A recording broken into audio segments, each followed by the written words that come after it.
بزاف منكم طلبوا مني تحليات المولد النبوي الشريف، ولكن هذه المره قررت نحضركم كيكه بدون لوازم احترافيه وتجي هايله. السلام عليكم، معكم الشيف صلاح الباتني. اليوم ان شاء الله راح نشارك معكم كيكه على شكل شمعه للمولد النبوي باسهل طريقه وما فيهاش خدمه بزاف وتجي مشربه، صدقوني تجي ضربه في البنه. خليكم على الرصه. اول حاجه عندي 5 حبات تاع البيض يكونوا صغار في الحجم، اذا كانوا كبار ديروا 4 يكفيو. عندي قصه تاع ملح، كاس غير ربع نتاع سكر عادي، نطلعهم بالباتور حتى يولي القوام ابيض. نضيف لهم ايضا كاس نتاع فرينه يكون مملوء، هذاك الكاس اللي فيه 220 ملل، وملعقه صغيره نتاع الخميره الكيميائيه، وكل واحد يخدم لا جينواز اللي يعرفها. واخر حاجه عندي ملعقه متوسطه تاع لافاني، نستعمل تاع بات برو سائله، صدقوني تعطيكم ريحه وبنه لا جينواز تاعكم ما تامنوش. فرغت الخليط في قالب اللي يكون القطر تاعو 25 سنتيمتر، فوتها الفرن على 180 درجه.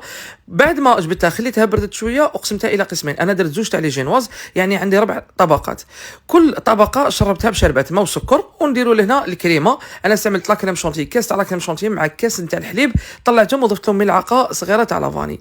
حطيت طبقه من الكريمه، وعندي لهنا هذا البات فروي تاع البات برو، انا استعملت تاع لي سوريز، وراح نزيد نستعمل ايضا نتاع المونغ. وانتم استعملوا الذوق كما على بالكم. بات برو عندهم لارج غام، سيرتو لي غو تاع الفوراج عندهم يعني اذواق كثيره، وانتم لكم الاختيار. كما راكم تشوفوا درت طبقه بذوق السوريز، طبقه بذوق المونغ، بهذا لي بات فروي تاع بات برو، صدقوني تعطيها واحد البنه ما شاء الله. وكملت بنفس الطريقه حتى نكملت الطبقه الاخيره.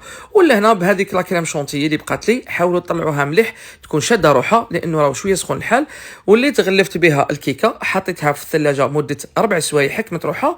ومن بعد حكمت الشوكولا البيضاء، درت شويه على كريم فريش سواء تاع الطبخ ولا تاع الحلويات، ديروا غير شويه. المهم دوك نخليكم مقادير بالتفاصيل اسفل لا فيديو. وفي الاخير هذا هو التزيين اللي تحصلت عليه. تحبوا ديروا الشمعه ولا ديروا الشكل تاع النار بالكراميل فقط. وشوفوا لي الطبقات وشوفوا لي النتيجه، صدقوني جات قوه وضربه في البنه. اللي جربها ما ينساش يدعي لامي بالرحمه. تهلاو في رواحكم والسلام عليكم.